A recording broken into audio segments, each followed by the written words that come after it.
Hello, everybody, and welcome to Music Industry Insights Worldwide, Volume 4. And today I have the amazing Wyatt O'Brien Evans with us. Hi, Wyatt, how are you? How are you, Saskia? Very Happy well. New Year. Happy New Year to you, and thank you for your time and for coming on to the show today. Very much appreciate that. My pleasure. Thank you. Do you want to tell the listeners a little bit about yourself, where you're from, and what you do? Well, I'm across the pond. I'm in the United States. I'm in the Washington, D.C. area. Fantastic. Yeah. Let's see. I am a journalist. Yeah, I'm an author. My new novel is called Nothing Can Tear Us Apart Shattered. yeah, Podcaster. I've got the Wyatt podcast. You can find that at the Wyatt O'Brien Evans YouTube channel and Spotify. yeah. And also, too, Saskia, I am an intimate partner violence and abuse. The acronym is IPVA, subject matter expert. I'm a speaker and advocate, and I'm a survivor as well. Wow, thank So, yeah. Wow, you've got many, many talents there. So tell us a little bit about your journey into the industry and how long have you been doing this for? Wow. I have been in media entertainment for probably about 25 years. I used to be a stand-up comic. Yeah. Wow, Yeah. I did pretty well actually. I was doing a lot of the East Coast of America. lovely. Unfortunately, I stopped because this was like in the late 80s, the early 90s. I couldn't be my authentic self. I wanted to do LGBTQ material, Right. but we weren't, mainstream wasn't ready for that at that point. So I just felt a little bit like a fraud. Yeah. And so I just decided, well, this is really not for me. So then, like I said, I'm a journalist as well. I've written for the Huffington Post, Washington Post, etc. I have Fantastic. my own website, Yeah. wyattevans.com. So I decided to go into journalism. Then I decided to write fiction, LGBTQ plus fiction. Right. So I've always been in media and entertainment. Yeah. Fantastic. And did you have an education around that, or did you just get into it through your own passions? Right. I have two degrees, two BA degrees, journalism and political science. So I try to use both of those like synergistically in Yeah. my writing. Yeah. Okay. That's Exactly. very interesting. And did you find that helped you to get to where you are now? Has that helped you and kind of propelled you to success? It did. It did. You really have to, when you're an author, when you are just writing, period, you Yeah. really have to have a strong background in that. So I was fortunate that I loved English, I love journalism, so I made a point to be really proficient in both of those arenas. Fantastic. And what kind of challenges and barriers have you faced accessing the industry? If you'd like to share some of those with us. Oh, certainly, that's key, and that's a really, really good question. Being African American and being gay or same gender loving poses its problems in journalism. Not so much now, but when I was starting out, like in the late 80s and the 90s, writing about those types of issues really wasn't on the forefront. It Yes. was a little poo pooed. Yeah. Over And to be. then, yeah, poo pooed, right? Yeah. And just being an African American, period, Yeah. you know, it, there are inherent barriers with the institutional racism thing because, when you're African American, you have to, instead of being 100%, they 200%. want you to be 150%, which can be really unrealistic, but that's the world that we live in. And that's So part of me doing this show as well, is to try and have that equity as well as the equality and diversity, because we don't all start at those same starting points and we've all got our own unique challenges that we have to overcome to get to where we are today. So that's some of the reasons why I ask these questions, is so other people can see that they're not the only ones that face these barriers, and also to try and highlight how we kind of overcome them too. I'll tell you a quick funny story. It's funny, but it was sad. I can laugh at it now, but Yeah. it was sad at the moment. Yeah. I was interviewing for this writing job, right? And they were, read my credentials. They were happy to have me to come in. When I came in, the whole organization was, I would say, 90% white, right? Right. 90% white. Yeah. I Yeah. get in there and they look at me like I'm from the planet Mars. They didn't think, with Wyatt Evans, that name is not quote unquote black, right? Yeah. So when I got there, it was like I knew that I wasn't going to get this job, even if I walked on water. So I just, midway in the interview, I just said, look, obviously you're not going to hire me. So I just left I'm sorry to hear. because I knew, yeah, I'm so sorry to hear that because that's not yeah, okay and that's not how you should be treated. And I often feel the same way now. Being a I, trans woman, I think I'm trying to face some of the barriers that you've maybe already overcome and faced 20 or 30 years ago. I find that some of those topics I'm facing, my community's facing at the moment. So I can really relate to that. And I'm sorry to hear that too. thank you. I appreciate that. Yeah. And how does that impacted you and the way you feel about yourself and your self-worth and kind of your progression? How's that affected you? Wonderful question. It bothered me. At first, I thought it was my fault that I really wasn't qualified. But I said to myself, I've got a great resume. I've written for organizations and publications. It's their problem. Mm. But when you're young, you don't have the experience to say, look, it's not me, it's them. Yeah. So initially, I took it really very hard because I really wanted that job. You Oh, know, yeah, I yeah. did. And I knew that I could bring a lot of value to the organization, but you know, it Sometimes is what it is. it is. And I try and look at things in a positive light myself now. And I think sometimes rejection is God's protection. And that's the way I try and look at it too, is sometimes maybe that wasn't meant for me anyway, because of the environment, right? Exactly, exactly. Yeah. Well put. So what are your kind of thoughts and feelings around equality, diversity, inclusion in the entertainment industry at this moment in time? I know you're based in the States, so it's going to be slightly different here in the UK, but what are your thoughts and feelings on that? In the States, we still have a long way to go as far as sexual orientation and Mhm. skin color. We really, really do. It's like the pendulum, particularly with African Americans succeeding in the entertainment business, like the pendulum Yeah. shifts. There's a point where we're the rage for whatever reason. Mhm. Then Something else. not so much. Yeah. So we still have so many barriers to overcome. Things are better. You Yeah. know, I'm the type of person I like to look at the glass half full, right? Yeah.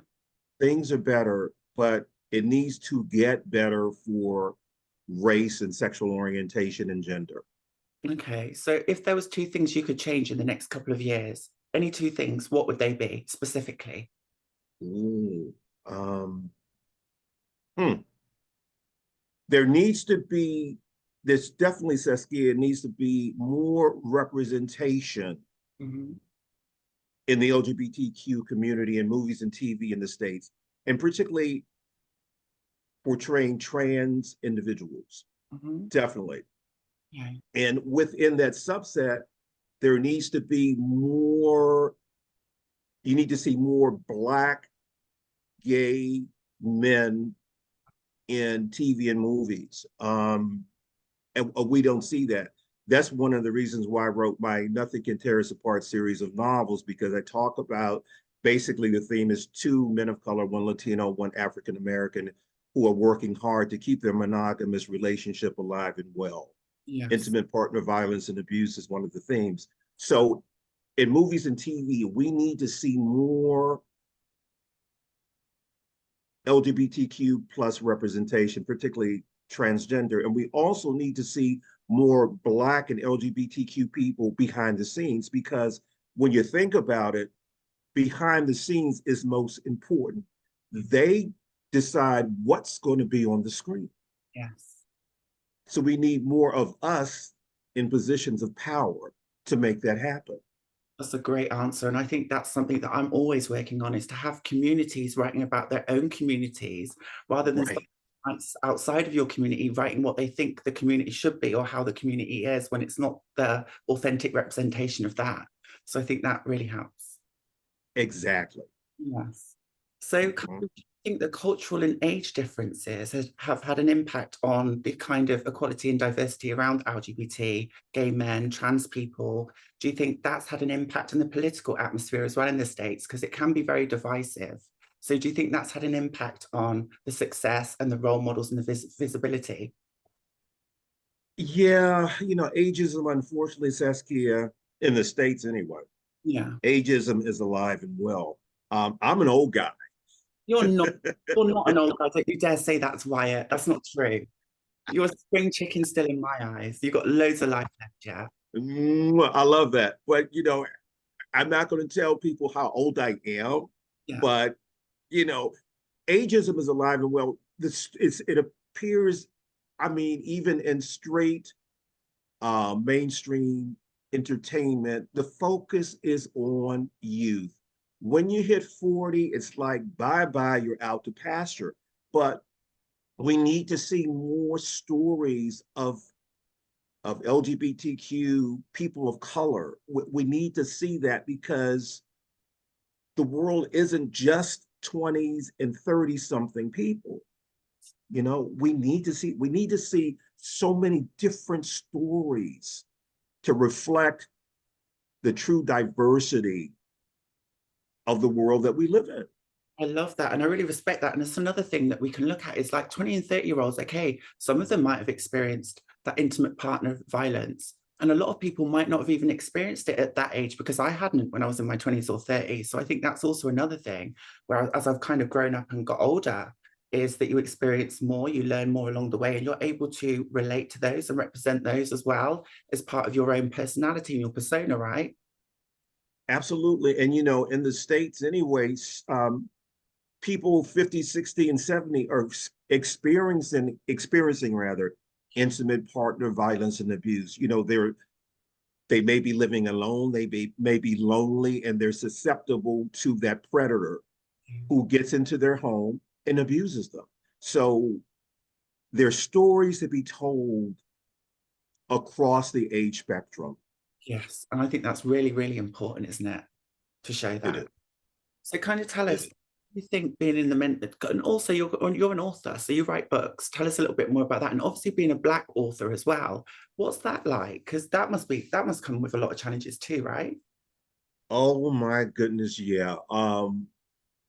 Like I said, I write the Nothing Can Tear Us Apart series of novels. Shattered is the new installment. It's getting really great reviews and it's resonating with bi people, straight people, trans people, both LGBTQ plus and straight individuals alike. I created my own independent publishing company to publish it because when I went to agents, either no, we don't want to talk about upwardly mobile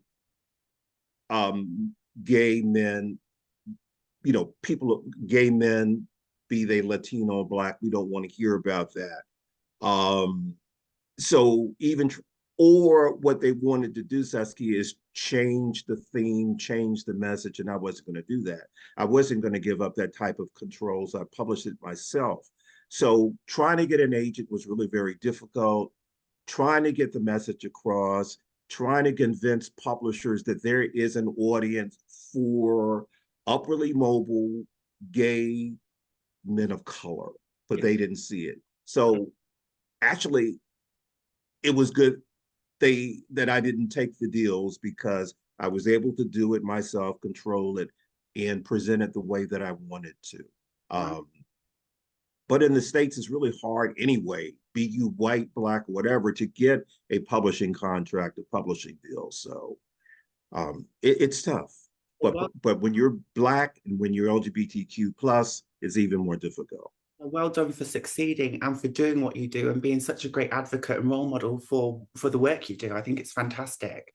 And you're still smiling and you're still going strong. So keep the Mhm. amazing work up. I think this year's going to be a great year for you to also promote your book and stuff and all the other work you do, whether that be radio presenting, speaking, or the intimate partner violence advising. So I think you've got many, many hats there. So just keep doing what you're doing and stay positive and keep working hard Mm. enough.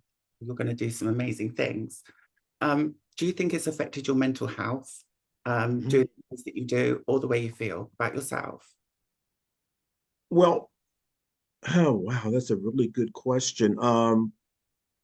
I have suffered from depression Mhm. throughout my life because when I was growing up, I had a difficult time dealing with my sexual orientation.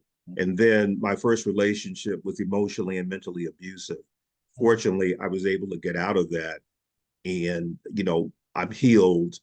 So I'm a really strong proponent of therapy because that saved my life. So, being a survivor of IPVA was tough. There was a lot of depression where that was concerned. And just when you're African American in the States, with the institutional and systemic racism, that'll put anybody in depression. So when you have those things going on, the IPVA, the racism, the discrimination, it can be a perfect storm.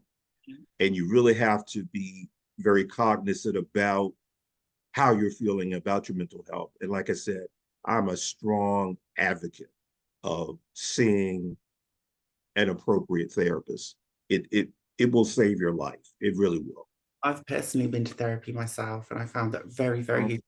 I went through my own domestic violence incident. So I think that really, really helped me actually to understand what red flags are and just little things that I didn't even understand previously because I wasn't Right. aware of them. So I think also going to therapy, it's not just about the way you feel, but it's also understanding techniques and the way you deal with situations yourself and how to better prevent those from happening again. Exactly. Exactly.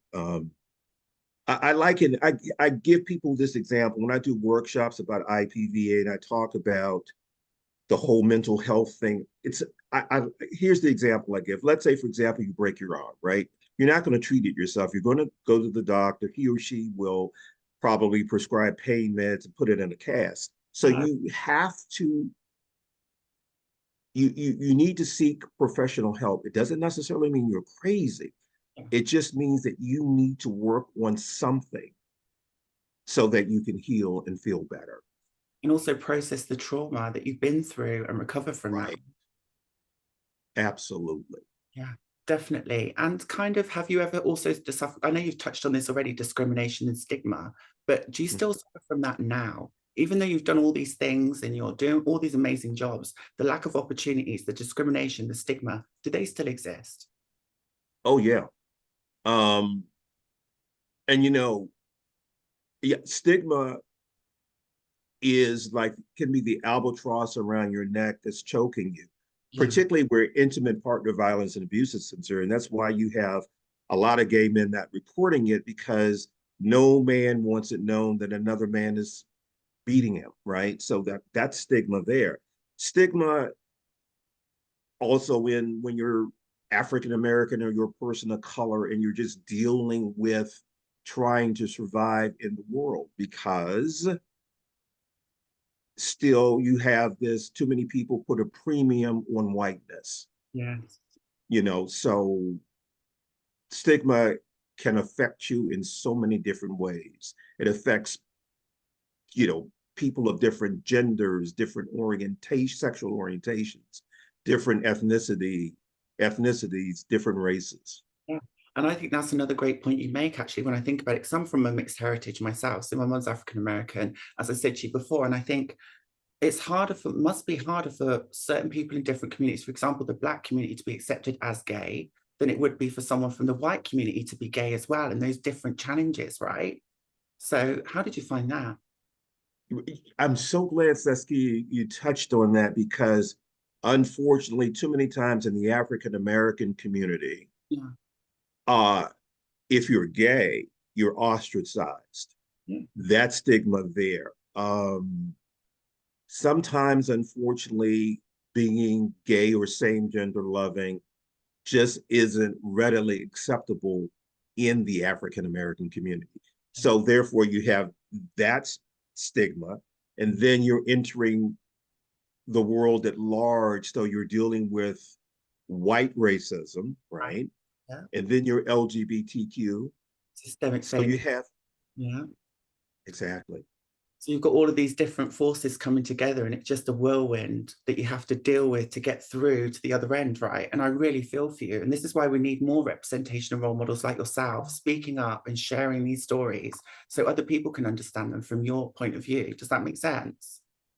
That makes absolute sense because all of these stressors, if you're not careful, will put you into a chronic depression. It Yeah. really will. Yeah. And it's about being positive and doing positive things and trying to build a community around you that understands you and that can also support you when you need that support, right? Absolutely. Absolutely. Yeah. Uh, Again, I'm the type of guy, I stay as positive as I possibly can, and I believe in the glass being half full Right. That makes sense. I or like, more. yeah. But as long as it's not full, because you can't have it to be full, can you? You need to have that little bit of space where you can just kind of decompress and be yourself. Exactly. Definitely. So the last question, this has gone really fast actually. So what are your Mhm. successes and wins in the industry? And do you have any things up and coming projects, singles or releases that you would like to share with the viewers? Okay, thank you. Well, my podcast, Wyatt, Yeah. my Epinemius podcast, like I said, on YouTube and Spotify, is doing so extremely well. And what I do with the podcast is I highlight critical issues in the LGBTQ plus community, and I have individuals who are making their mark within the community. It could be an activist, an author, a porn star. It could be um, a politician. Because what I try to do with the podcast is represent all as much of the LGBTQ plus community as possible. And the podcast is doing extremely well. I'm so proud of it. And my Nothing Can Tear Us Apart series of novels is really making people think about intimate partner violence and abuse. It's a great conversation about monogamy, particularly within the African American people of color community. So I'm so proud of those two successes. I am working on the next novel as we speak. I started it yesterday. Congratulations. Um, yeah, and I'm growing the podcast. So yeah, I'm really, and I'm also still on the Shattered tour. So I'm going to be doing virtual events, and also in-person events. So I got a lot going on, and it's so much fun. So if people want to find you on your social media handles or any kind of websites, do you want to shout those out now so people can find them? And I'll leave them in the description below as well. So if anyone's interested in finding the work that you do, it will be in the description below as well. I need a cheat sheet. Okay, first of all, go to my website, which is WyattEvans.com. You can find me on Twitter at MISTERWOE. That's Mr. Woe.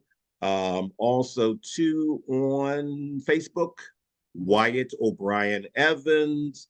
And Instagram is SIR dot Wyatt Official. So that's Sir dot Wyatt Official. Fantastic.